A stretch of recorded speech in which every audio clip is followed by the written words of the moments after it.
നമ്മൾ new SCERT സീരീസാണ് ചെയ്തുകൊണ്ടിരിക്കുന്നത്. അതിൽ 10ാം ക്ലാസ്സിലെ 5ാമത്തെ ചാപ്റ്റർ ആയിട്ടുള്ള സോഷ്യൽ സയൻസിൻ്റെയാണ് നോക്കാം.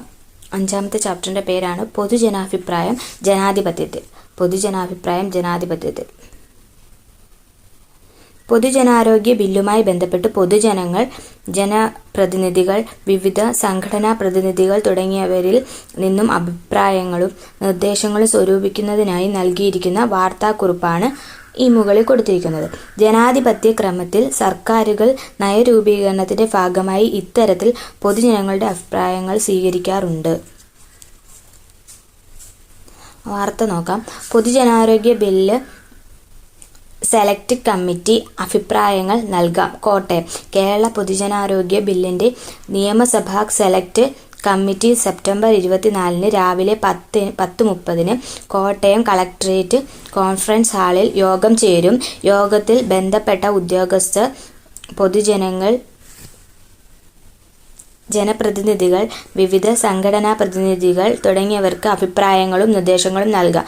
ബില്ലും ബില്ലിന്റെ വ്യവസ്ഥകൾ സംബന്ധിച്ച ചോദ്യാവലികളും www.niyamsabha.org എന്ന വെബ്സൈറ്റിൽ ലഭിക്കും. നിർദ്ദേശങ്ങളുടെ അഭിപ്രായങ്ങളും രേഖാമൂലമോ legislation@niyamsabha.nic.in എന്ന ഇമെയിൽ വിലാസത്തിലോ നൽകാം. ചിത്രം നിരീക്ഷിക്കൂ. വഴിവിളക്ക് പലപ്പോഴും കത്താറേയില്ല. ഇത് വലിയ ബുദ്ധിമുട്ടുണ്ടാക്കുന്നു. ഒരു പ്രദേശത്തെ ജനങ്ങൾ ഒത്തുകൂടുന്ന പ്രാദേശിക സമിതിയായ ഗ്രാമസഭ അഥവാ വാർഡ് സഭയുടെ ചിത്രമാണ് മുകളിൽ നൽകിയിരിക്കുന്നത്. ജനങ്ങളെ ബാധിക്കുന്ന വികസന പ്രശ്നങ്ങൾ, മാലിന്യ സംസ്കരണ പ്രശ്നങ്ങൾ, പാരിസ്ഥിതിക മലിനീകരണം, കുടിവെള്ള പ്രശ്നം തുടങ്ങിയവ ഇവിടെ ചർച്ച ചെയ്യാറുണ്ടല്ലോ. ഗ്രാമസഭ അല്ലെങ്കിൽ വാർഡ് സഭയിൽ കൂടിയിരിക്കുന്നവരുടെ പൊതു അഭിപ്രായം പരിഗണിച്ചാണ് ഇത്തരം പ്രശ്നങ്ങളിൽ തീരുമാനമെടുക്കുന്നത്. വിദ്യാലയത്തിലെ വാർഷികാഘോഷം സംഘടിപ്പിക്കുന്നതുമായി ബന്ധപ്പെട്ട് സംഘാടകർ നിങ്ങളിൽ നിന്ന് അഭിപ്രായങ്ങൾ തേടാറില്ലേ? എങ്ങനെയെല്ലാമാണ് നിങ്ങൾ അഭിപ്രായം അറിയിക്കാറുള്ളത്? സ്കൂൾ പാർലമെന്റ് വഴി, സംഘാടക സമിതി യോഗങ്ങളിൽ പങ്കെടുക്കുന്ന ക്ലാസ് പ്രതിനിധികൾ വഴി. വിദ്യാലയ പ്രവർത്തനങ്ങളിൽ നിങ്ങളുടെ അഭിപ്രായങ്ങൾ സ്വരൂപിക്കുന്ന വിവിധ മാർഗങ്ങൾ രേഖപ്പെടുത്തിയല്ലോ. പാഠാരംഭത്തിൽ നൽകിയിരിക്കുന്ന വാർത്ത പൊതുജനാരോഗ്യ വിഷയവുമായി ബന്ധപ്പെട്ടതാണ്. ജനാധിപത്യ വ്യവസ്ഥയുടെ അടിത്തറ രൂപീകരിക്കപ്പെടുന്നത് ജനങ്ങളുടെ കാഴ്ചപ്പാടുകളിലൂടെയും താൽപ്പര്യങ്ങളിലൂടെയും അഭിലാഷങ്ങളിലൂടെയുമാണ്.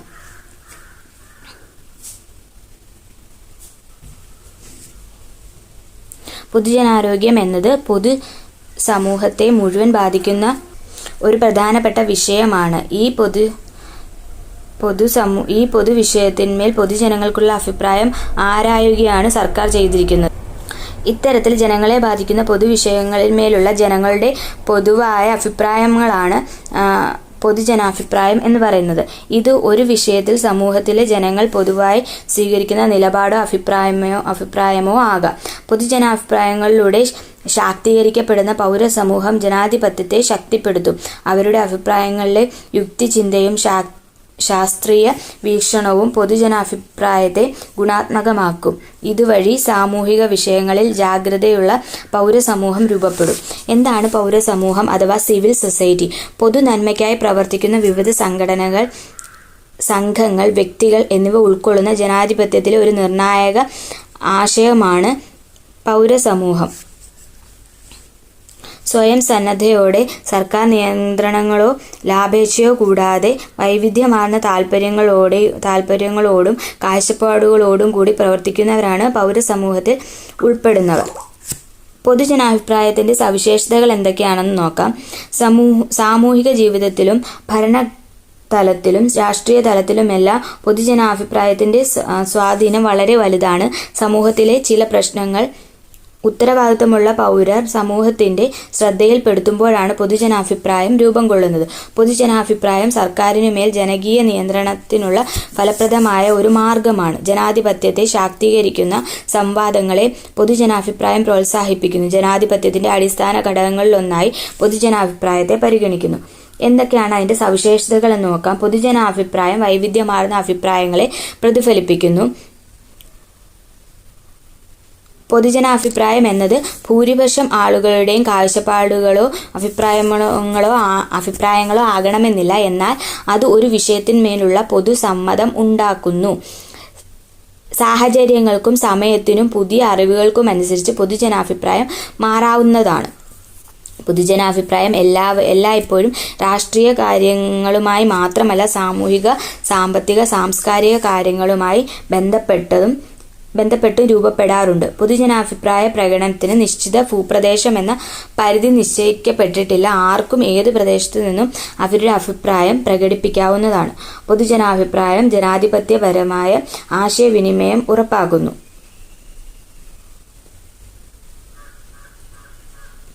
അതിൻ്റെ ചുരുക്കി പറയുന്ന ഒരു ചാർട്ടാണ് ഈ കൊടുത്തേക്കുന്നത്. ഇനി പൊതുവായ ഒരു പ്രശ്നത്തിന് മേലുള്ള ആളുകളുടെ അഭിപ്രായമാണ് പൊതുജനാഭിപ്രായം എന്ന് നാം കണ്ടല്ലോ. വ്യക്തികളുടെ സാമൂഹിക, സാംസ്കാരിക പശ്ചാത്തലം, മനോഭാവം, വിശ്വാസങ്ങൾ, മുൻധാരണകൾ, നേതൃത്വ പാടവം, വിദ്യാഭ്യാസം തുടങ്ങിയവയെല്ലാം പൊതുജനാഭിപ്രായത്തെ സ്വാധീനിക്കുന്ന ഘടകങ്ങളാണ്. പൊതുജനാഭിപ്രായം രൂപപ്പെടുത്തുന്ന ഏജൻസികളുണ്ട്. അതെന്തൊക്കെയാണെന്ന് നോക്കാം. പൊതുജനാഭിപ്രായ രൂപീകരണം എന്നത് യാന്ത്രികമായതോ കൃത്യതയുള്ളതോ സമയബന്ധിതമായ ഒരു പ്രക്രിയയല്ല. എപ്പോഴാണോ ഒരു പൊതുപ്രശ്നം സമൂഹത്തിൽ ഉയർന്നു വരുന്നത് അപ്പോഴെല്ലാം സമൂഹത്തിലെ വിവിധ വിഭാഗങ്ങൾ അവരുടെ അഭിപ്രായങ്ങളും കാഴ്ചപ്പാടുകളും പ്രകടിപ്പിക്കുന്നു.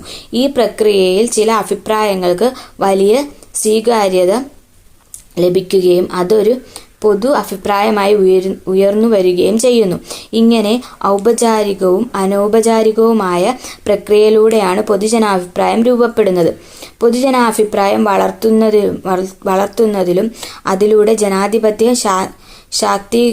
ജനാധിപത്യത്തെ ശാക്തീകരിക്കുന്നതിലും കുടുംബത്തിനും വിദ്യാഭ്യാസ സ്ഥാപനങ്ങൾക്കും പ്രധാന പങ്കാണുള്ളത്. കൂടാതെ സമപ്രായ സംഘങ്ങളും മാധ്യമങ്ങളും രാഷ്ട്രീയ പാർട്ടികളും സാമൂഹിക സ്ഥാപനങ്ങളും സംഘടനകളും അഭിപ്രായ വോട്ടെടുപ്പും കലയും സാഹിത്യവുമെല്ലാം അവരുടേതായ ധർമ്മങ്ങൾ നിറവേറ്റുന്നു. ഇവയെല്ലാം പൊതുജനാഭിപ്രായം രൂപപ്പെടുത്തുന്ന വിവിധ ഏജൻസികളാണ്. നമുക്ക് ഇവ ഓരോന്നായി പരിശോധിക്കാം. എന്താണ് ഫാമിലി അഥവാ കുടുംബം? ഈ കുടുംബത്തിന്റെ സംഭാഷണം നോക്കൂ. ചൂട് കൂടി വരികയാണല്ലോ. ആഗോളതാപനത്തെ കുറിച്ച് പത്രവാർത്തയുണ്ടായിരുന്നു. ചൂട് കുറയ്ക്കാനായി നമുക്ക് എന്ത് ചെയ്യാൻ കഴിയും? വൃക്ഷത്തൈകൾ നട്ടുപിടിപ്പിച്ചും മാലിന്യങ്ങൾ കത്തിക്കാതെ ശാസ്ത്രീയമായ രീതിയിൽ സംസ്കരിച്ചും നമുക്ക് ചൂടിന്റെ തീവ്രത കുറയ്ക്കാം. അങ്ങനെ ഭൂമിയെ സംരക്ഷിക്കാം. രക്ഷിതാക്കളുമായി ഇത്തരത്തിലുള്ള ചർച്ചകളിൽ നിങ്ങൾ പങ്കാളികളാകാറുണ്ടോ? ഒരു കുട്ടിയുടെ സാമൂഹിക പ്രക്രിയ ആരംഭിക്കുന്നത് എവിടെ നിന്നാണ്? കുടുംബങ്ങളിൽ നിന്നാണ് ആരംഭിക്കുന്നത്. കുടുംബത്തിൽ നിന്നാണ് ഒരു കുട്ടിയുടെ സാമൂഹികീകരണ പ്രക്രിയ ആരംഭിക്കുന്നത്.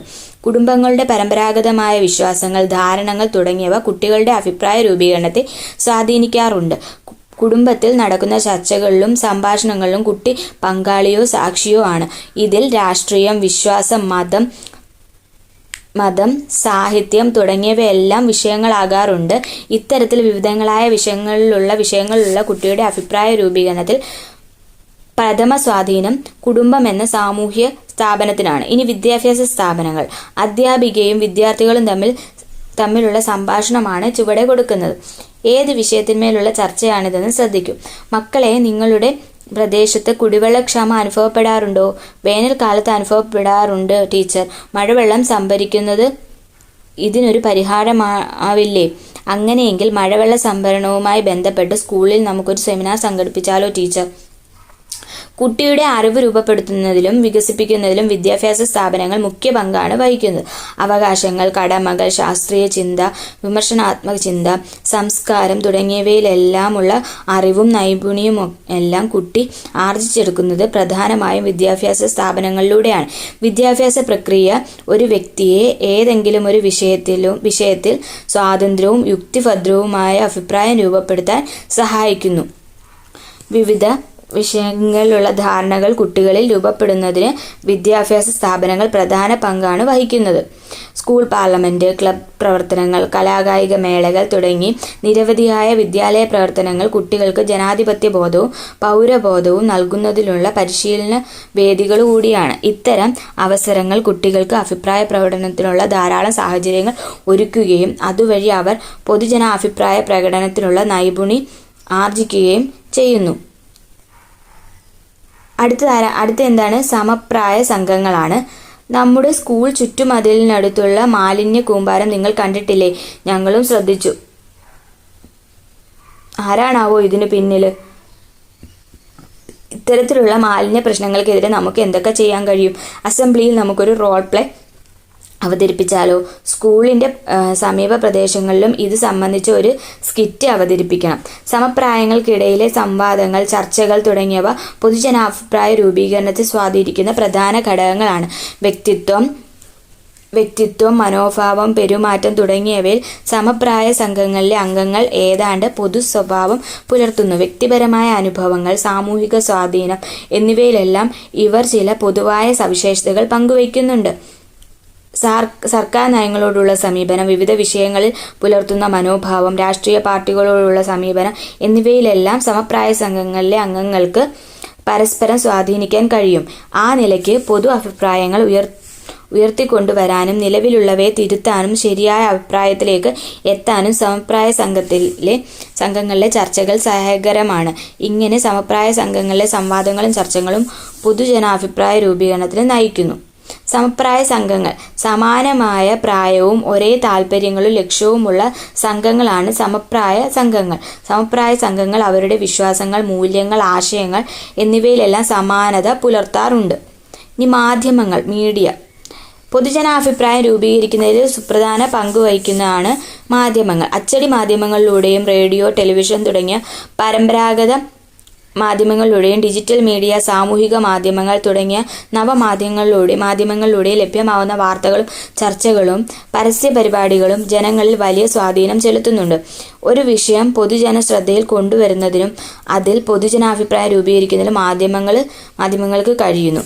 ഇനി ഈ മാധ്യമങ്ങളിൽ തന്നെ ആദ്യത്തേത് പത്രങ്ങളാണ്. എല്ലാ സാമൂഹിക രാഷ്ട്രീയ സംഭാവനകളെയും പൊതുജനങ്ങൾക്ക് മുന്നിൽ എത്തിക്കാനുള്ളതിൽ പ്രധാന പങ്കാണ് പത്രങ്ങൾക്കുള്ളത്. ആനുകാലിക പ്രശ്നങ്ങളെ ജനങ്ങളിലേക്ക് എത്തിച്ചും തിരിച്ച് ജനങ്ങളുടെ അഭിപ്രായം സർക്കാരിന് മുന്നിൽ എത്തിച്ചും ജനാധിപത്യ പ്രക്രിയയെ ശക്തമാക്കാൻ പത്രങ്ങൾക്ക് കഴിയുന്നു. ആ നിലയ്ക്ക് പൊതുജനാഭിപ്രായ രൂപീകരണത്തിൽ പത്രങ്ങൾക്ക് മുഖ്യ പങ്കാണ് ഉള്ളത്. പത്രങ്ങളുടെ സ്വാധീനത്തെക്കുറിച്ച് ഗാന്ധിജിയുടെ ഒരു അഭിപ്രായമാണ് ഈ കൊടുത്തേക്കുന്നത്. പത്രപ്രവർത്തനത്തിൻ്റെ ഏക ലക്ഷ്യം സേവനമായിരിക്കണമെന്ന് ഇന്ത്യൻ ഒപ്പീനിയൻ തുടങ്ങിയ ആദ്യകാലം തന്നെ ഞാൻ മനസ്സിലാക്കി. അപ്പോൾ ഇന്ത്യൻ ഒപ്പീനിയൻ എന്ന് പറയുന്ന പത്രം ആരുടെയാണ്? ഗാന്ധിജിയുടെയാണ്. പത്രങ്ങൾ വലിയൊരു ശക്തിയാണ്. എന്നാൽ നിയന്ത്രിക്കാത്ത ജലപ്രവാഹം എല്ലാ പ്രദേശങ്ങളെയും വെള്ളത്തിലാഴ്ത്തുകയും വിളകൾ നശിപ്പിക്കുകയും ചെയ്യുന്നത് പോലെ തന്നെ അനിയന്ത്രിതമായ തൂലിക നാശമേ ഉണ്ടാക്കൂ. നിയന്ത്രണം പുറത്തു നിന്നാണെങ്കിൽ അത് നിയന്ത്രണരാഹിത്യത്തെക്കാൾ അപകടമായിരിക്കും. ഉള്ളിൽ നിന്നും നിയന്ത്രണം വന്നാലേ ഗുണപ്രദമാകൂ. ഈ ചിന്താഗതി ശരിയാണെങ്കിൽ ലോകത്തിലെ എത്ര പ്രസിദ്ധീകരണങ്ങൾ ഈ പരീക്ഷയിൽ വിജയിക്കും? വിജയിക്കാത്തവയെ നിലനിർത്താൻ ആർക്ക് കഴിയും? രണ്ടിൻ്റെയും നന്മ തിന്മകൾ ആര് വിധിക്കും? ഗുണമുള്ളതും ഇല്ലാത്തതും തിന്മയും നന്മയും പോലെ ഒരുമിച്ച് നിലനിൽക്കും. മനുഷ്യന് ഇതിൽ നിന്ന് തിരഞ്ഞെടുക്കേണ്ടതായും വരും. മഹാത്മാഗാന്ധി എൻ്റെ സത്യാന്വേഷണ പരീക്ഷണങ്ങളിൽ പറയുന്നതാണ്.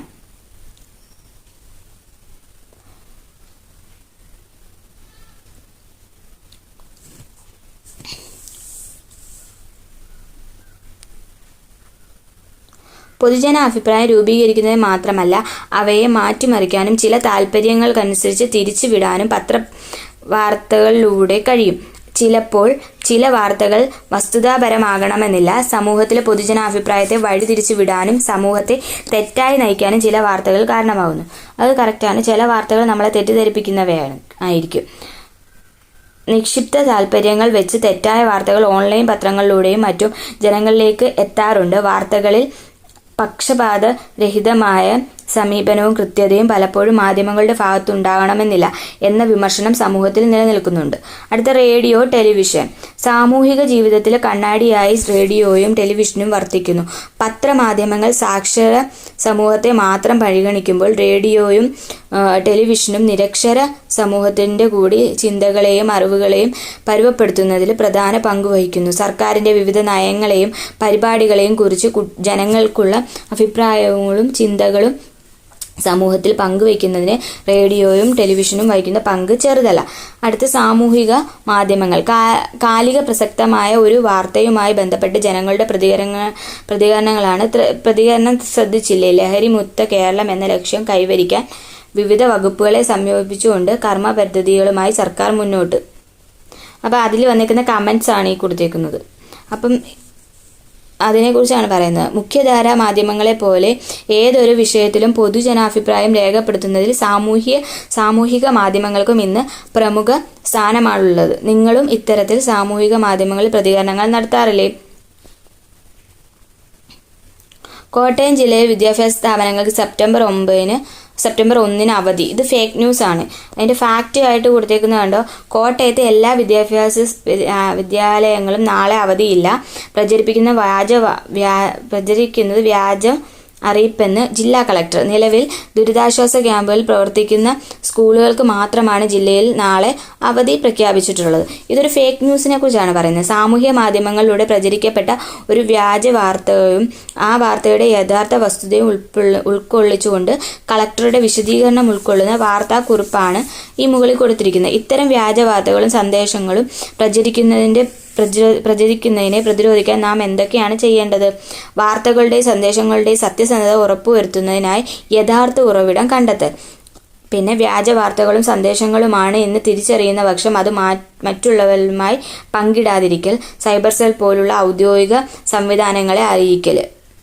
ആധുനിക കാലത്ത് സമൂഹത്തിലെ ഭൂരിഭാഗം ആളുകളും ഡിജിറ്റൽ പ്ലാറ്റ്ഫോമുകൾ വഴി ആശയവിനിമയം നടത്തുന്നവരാണ്. ഇത്തരം ഡിജിറ്റൽ ഇടങ്ങളിലുള്ള ചതിക്കുഴികൾ ഓരോരുത്തരും തിരിച്ചറിയേണ്ടത് അനിവാര്യമാണ്. അതിനായി നാം മാധ്യമ സാക്ഷരതയും ഡിജിറ്റൽ ലിറ്ററസി ആർജിച്ചെടുക്കേണ്ടതുണ്ട്. വിവിധ മാധ്യമ രൂപങ്ങളിലൂടെ ലഭിക്കുന്ന സന്ദേശങ്ങളെ പ്രാപ്യമാക്കാനും വിശകലനം ചെയ്യാനും വിലയിരുത്താനും പുതിയ സന്ദേശങ്ങൾ സൃഷ്ടിക്കാനും വിനിമയം നടത്താനുമുള്ള കഴിവ് മാധ്യമ സാക്ഷരത. എന്താണ്? വിവിധ മാധ്യമ രൂപങ്ങളിലൂടെ ലഭിക്കുന്ന സന്ദേശങ്ങളെ പ്രാപ്യമാക്കാനും വിശകലനം ചെയ്യാനും വിലയിരുത്താനും പുതിയ സന്ദേശങ്ങൾ സൃഷ്ടിക്കാനും വിനിമയം നടത്താനുമുള്ള കഴിവാണ് മാധ്യമ സാക്ഷരത. മാധ്യമ ഉള്ളടക്കം എങ്ങനെ നിർമ്മിക്കുന്നുവെന്നും അത് നമ്മുടെ ധാരണകളെ എങ്ങനെ രൂപപ്പെടുത്തുന്നുവെന്നും വാർത്തകളെയും സന്ദേശങ്ങളെ വിമർശനാത്മകമായി എങ്ങനെ വ്യാഖ്യാനിക്കണമെന്നതുമെല്ലാം ഇതിൽ ഉൾപ്പെടുന്നു.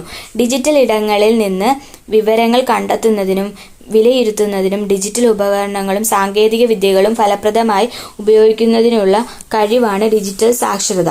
ഡിജിറ്റൽ ഇടങ്ങളിൽ നിന്ന് വിവരങ്ങൾ കണ്ടെത്തുന്നതിനും വിലയിരുത്തുന്നതിനും ഡിജിറ്റൽ ഉപകരണങ്ങളും സാങ്കേതിക വിദ്യകളും ഫലപ്രദമായി ഉപയോഗിക്കുന്നതിനുള്ള കഴിവാണ് ഡിജിറ്റൽ സാക്ഷരത.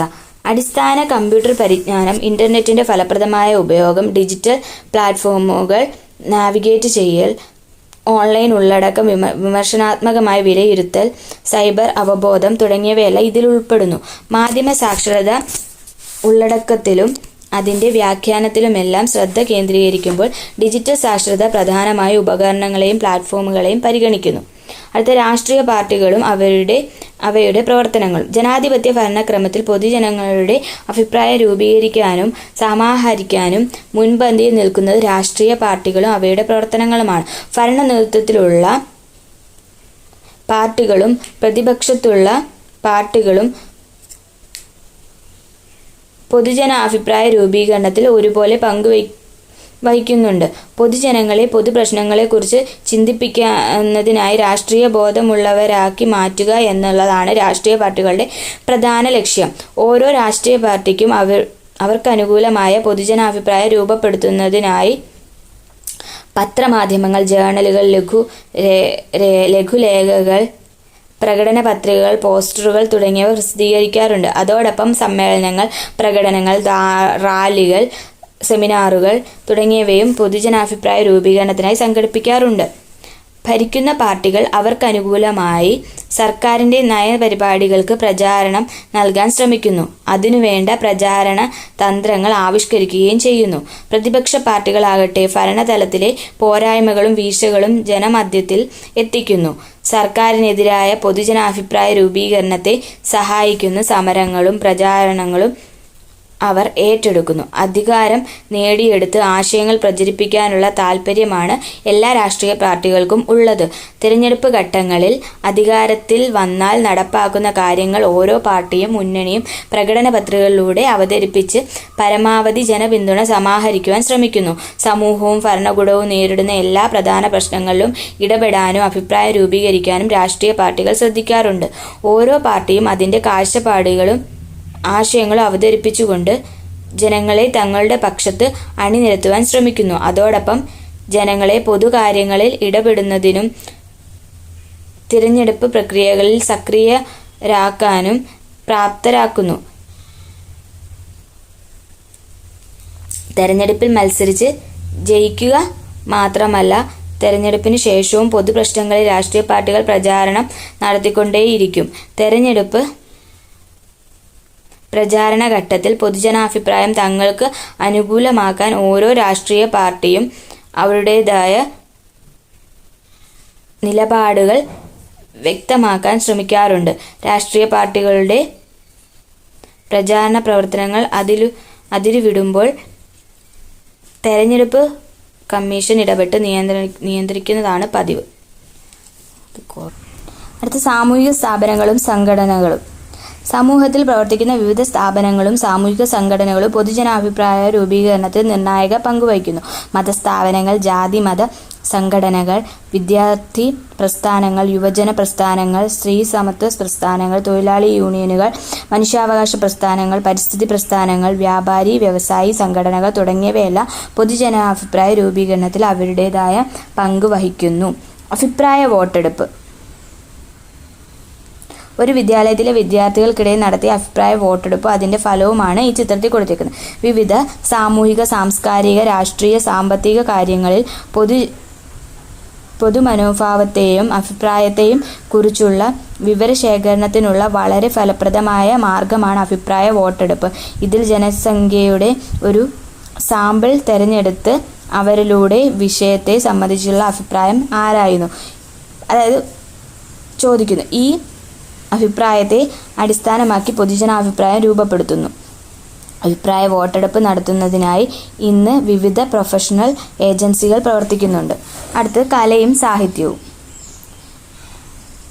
ഇത് ചണ്ടാലഭിഷുകിയിലെ കുമാരനാശാന്റെ ചണ്ടാലഭിഷുകിയിലെ വരികളാണ്. അന്ന് ഖണ്ഡകാവ്യത്തിലെ ചില വരികളാണ് ഈ കൊടുത്തിരിക്കുന്നത്. ദാഹിക്കുന്നു പകിനി കൃപാരസമോഹനം കുളിർ തണ്ണീരിതാശു നീ ഓമലേ തരൂ തെല്ലെന്നതു കേട്ടൊരാ മനോഹരി അമ്പരം നോദിനാൽ അല്ലല്ലെന്തു കഥയിതു കഷ്ടമേ അല്ലലാലങ്ങു ജാതി മറന്നിതോ നീചനാരിതൻ കയ്യാൽ ജലം വാങ്ങി യാചമിക്കുമോ ചെല്ലെഴു മാര്യന്മാർ ഓതിനാൻ ഫിഷുവേറ്റം വിലക്ഷനായി ജാതി ചോദിക്കുന്നില്ല ഞാൻ സോദരി ചോദിക്കുന്നു നീർ നാവു വരണ്ടഹോ ഫീതി വേണ്ട തരികെ എനിക്കു നീ.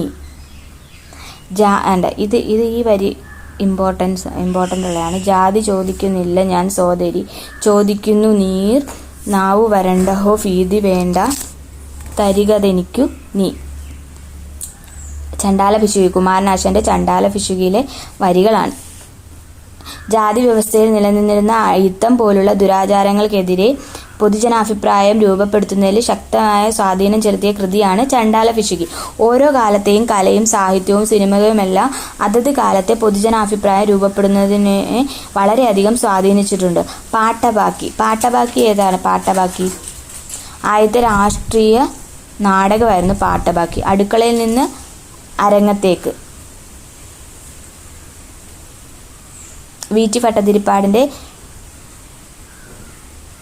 അടുക്കളയിൽ നിന്ന് അരങ്ങത്തേക്ക് തുടങ്ങിയ രചനകൾ ഒരു കാലത്ത് കേരളത്തിൻ്റെ സാമൂഹിക ജീവിതത്തെ തന്നെ മാറ്റിമറിക്കുന്നതിൽ നിർണായകമായ പങ്ക് വഹിച്ചവയാണ്. ഇന്ത്യൻ സ്വാതന്ത്ര്യ സമരത്തിന് പ്രചാരണം നൽകിയ രവീന്ദ്രനാഥ ടാഗോറിൻ്റെയും സുബ്രഹ്മണ്യ ഭാരതിയുടെയും വള്ളത്തോൾ നാരായണമേനോൻ്റെയും സാഹിത്യ രചനകൾ പൊതുജനാഭിപ്രായ രൂപീകരണ പ്രക്രിയയിൽ പ്രധാന പങ്ക് വഹിച്ചിട്ടുണ്ട്. നിലനിന്നിരുന്ന സാമൂഹിക അനാചാരങ്ങൾക്കെതിരെ ശക്തമായ പൊതുജനാഭിപ്രായം വളർത്തിയെടുക്കാനും അതുവഴി സാമൂഹിക വിപ്ലവത്തിന് തിരികൊളുത്താനും ഓട്ടൻതുള്ളൽ, ചാക്യാർകൂത്ത് തുടങ്ങിയ കലാരൂപങ്ങൾ സ്വാധീനിച്ചിട്ടുണ്ട്. വിവിധ കലാരൂപങ്ങളും സാഹിത്യ രചനകളുമെല്ലാം നിങ്ങളുടെ അഭിരുചികളെയും താല്പര്യങ്ങളെയും സ്വാധീനിക്കാറില്ലേ? ഉണ്ട്. പൊതുജനാഭിപ്രായ രൂപീകരണത്തിൽ വിഘാതമാകുന്ന ഘടകങ്ങൾ എന്തൊക്കെയാണ്? പൊതുജനാഭിപ്രായം ശക്തമാകുന്നതിന് ജനാധിപത്യം ശക്തിപ്പെടും. അതായത് പൊതുജനാഭിപ്രായം ശക്തമായി ഉള്ളിടത്ത് ജനാധിപത്യവും ശക്തിപ്പെടും. ജനാധിപത്യത്തിൻ്റെ പരിമിതികളെ ശക്തമായ പൊതുജനാഭിപ്രായം കൊണ്ട് തിരുത്താനും ശരിയായ ദിശയിലേക്ക് നയിക്കാനും സാധിക്കും. എന്നാൽ സമൂഹത്തിൽ പൊതുജനാഭിപ്രായം രൂപപ്പെടുന്നതിന് തടസ്സമായി നിൽക്കുന്ന ചില ഘടകങ്ങളുമുണ്ട്. അവ ഏതൊക്കെയാണെന്ന് പരിശോധിക്കാം. ഒന്ന് നിരക്ഷരതയാണ്. നിരക്ഷരരായ ജനങ്ങൾക്ക് പൊതു പ്രശ്നങ്ങളെക്കുറിച്ച് പരിമിതമായ അറിവുകൾ മാത്രമേ അവർക്കുണ്ടായിരിക്കുള്ളൂ. അവർക്ക് യുക്തിപരമായ അഭിപ്രായങ്ങൾ രൂപീകരിക്കുന്നതിന് വേണ്ടത്ര ശേഷി ഉണ്ടായിരിക്കുന്നില്ല. പിന്നെ ഡിജിറ്റൽ വിഭജനം, ഇൻ്റർനെറ്റ്, കമ്പ്യൂട്ടർ, സ്മാർട്ട് ഫോൺ തുടങ്ങിയ ആധുനിക വിവര സാങ്കേതിക വിദ്യയിലേക്കുള്ള പ്രാപ്യത, അതായത് ആക്സസ് കിട്ടുന്നതിനുള്ള വിടവ്, അതിനെയാണ് ഡിജിറ്റൽ വിഭജനം എന്ന് പറയുന്നത്. ഇത് ഫലപ്രദമായ പൊതുജനാഭിപ്രായ രൂപീകരണത്തിൽ തടസ്സമുണ്ടാക്കുന്നു. ഇനി ദാരിദ്ര്യം എന്താണ്? ദാരിദ്ര്യം അനുഭവിക്കുന്ന വിഭാഗങ്ങൾ പലപ്പോഴും പൊതുകാര്യങ്ങളിൽ നിന്നും ഒറ്റപ്പെട്ടു നിൽക്കുന്നവരായിരിക്കും. അതുകൊണ്ട് തന്നെ പൊതുവിഷയങ്ങളെക്കുറിച്ചുള്ള അഭിപ്രായ രൂപീകരണത്തിൽ ഇവർക്ക് വേണ്ട രീതിയിൽ ഇടപെടാൻ സാധിക്കില്ല. പിന്നെ അനാരോഗ്യകരമായ രാഷ്ട്രീയ പ്രവർത്തനവും രാഷ്ട്രീയ പാർട്ടികളുടെ ജനാധിപത്യ രാഹിത്യവും, രാഷ്ട്രീയ പ്രവർത്തനങ്ങളിലെ പക്ഷപാതവും ജനങ്ങൾക്കിടയിൽ ധ്രുവീകരണ പ്രവർത്തനങ്ങളും പിന്നെ പൊതുജനാഭിപ്രായ രൂപീകരണത്തിന് വിഘാതം സൃഷ്ടിക്കുകയും ചെയ്യുന്ന ഘടകങ്ങളാണ്. അടുത്ത് തെരഞ്ഞെടുപ്പ് പ്രചാരണ രംഗത്തെ തെറ്റായ പ്രവണതകൾ. തെരഞ്ഞെടുപ്പ് സമയങ്ങളിൽ വോട്ടർമാരെ സ്വാധീനിക്കുന്നതിനായി നടത്തുന്ന അനാരോഗ്യകരമായ പ്രവണതകൾ യഥാർത്ഥ പൊതുജനാഭിപ്രായം പ്രതിഫലിപ്പിക്കുന്നതിന് തടസ്സമാണ്. ഇവയ്ക്ക് പുറമെ അഴിമതിയും പ്രാദേശികവാദവും മറ്റ് സാമൂഹിക, സാമ്പത്തിക, സാംസ്കാരിക, വിഭാഗീയ താൽപ്പര്യങ്ങളും വ്യക്തിയാരാധനയുമെല്ലാം യഥാർത്ഥ പൊതുജനാഭിപ്രായത്തെ ഹനിക്കുന്ന ഘടകങ്ങളാണ്. ഒരു രാജ്യത്തെ മുഴുവൻ ജനങ്ങൾക്കും തുല്യമായ പങ്കാളിത്തം ഉറപ്പുവരുത്തുന്ന രാഷ്ട്രീയ വ്യവസ്ഥയാണല്ലോ ജനാധിപത്യം. ജനപങ്കാളിത്തം ഉറപ്പുവരുത്തുന്ന സംവിധാനം എന്ന നിലയ്ക്ക് ജനാധിപത്യ സർക്കാരുകൾ അതിൻ്റെ നയങ്ങളും പരിപാടികളും രൂപപ്പെടുത്തുന്നത് ജനങ്ങളുടെ അഭിപ്രായങ്ങൾ, താൽപ്പര്യങ്ങൾ എന്നിവ പരിഗണിച്ചുകൊണ്ടാണ്. കൂടാതെ ജനാധിപത്യ സംവിധാനത്തിൽ നടക്കുന്ന തെരഞ്ഞെടുപ്പുകളെ മുഖ്യമായി സ്വാധീനിക്കുന്നതും ജനങ്ങളുടെ അഭിപ്രായങ്ങളാണ്. ജനാധിപത്യ സംവിധാനത്തിൽ പൗരസമൂഹം ഭരണാധികാരികളെ നിരന്തരമായ വിമർശനങ്ങളിലൂടെ ഉത്തരവാദിത്വമുള്ളവരാക്കി തീർക്കും. അധികാര പ്രയോഗങ്ങളെ ചോദ്യം ചെയ്യാനും നിയമവാഴ്ചയെ ക്രമപ്പെടുത്താനും പൊതുജനാഭിപ്രായം കൊണ്ട് സാധിക്കും. അങ്ങനെ ഒരു സമൂഹത്തിൽ പൗരരുടെ അവകാശങ്ങളെയും കർത്തവ്യങ്ങളെയും കുറിച്ച് ജനങ്ങൾ തികച്ചും ബോധവാന്മാരായിരിക്കും. സ്വേച്ഛാധികാരവും ഏകാധിപത്യ പ്രവണതയും പൊതുജനാഭിപ്രായം ശക്തിപ്പെട്ട സമൂഹത്തിൽ തടസ്സപ്പെടുകയും പൗരരുടെ അവകാശങ്ങളും സ്വാതന്ത്ര്യവും സംരക്ഷിക്കപ്പെടുകയും ചെയ്യുന്നു. പൊതുജനാഭിപ്രായം ശക്തിപ്പെട്ട സമൂഹത്തിൽ ഓരോ വിഷയവും വിമർശനാത്മകമായി വിലയിരുത്തപ്പെടുകയും അത് രാഷ്ട്രീയ പാർട്ടികളെ ഉത്തരവാദിത്വമുള്ളവരാക്കി തീർക്കുകയും ചെയ്യുന്നു. ജനങ്ങളുടെ സഞ്ചിതമായ അഭിപ്രായം എന്ന നിലയ്ക്ക് പൊതുജനാഭിപ്രായം ജനാധിപത്യ സംവിധാനത്തിൽ മുഖ്യ പങ്ക് വഹിക്കുന്നു. അത് പൊതുജനാഭിപ്രായ രൂപീകരിക്കുന്ന ഘടകങ്ങളും അതിനെക്കുറിച്ചിട്ടൊക്കെയായി ചാപ്റ്റർ പറയുന്നത്.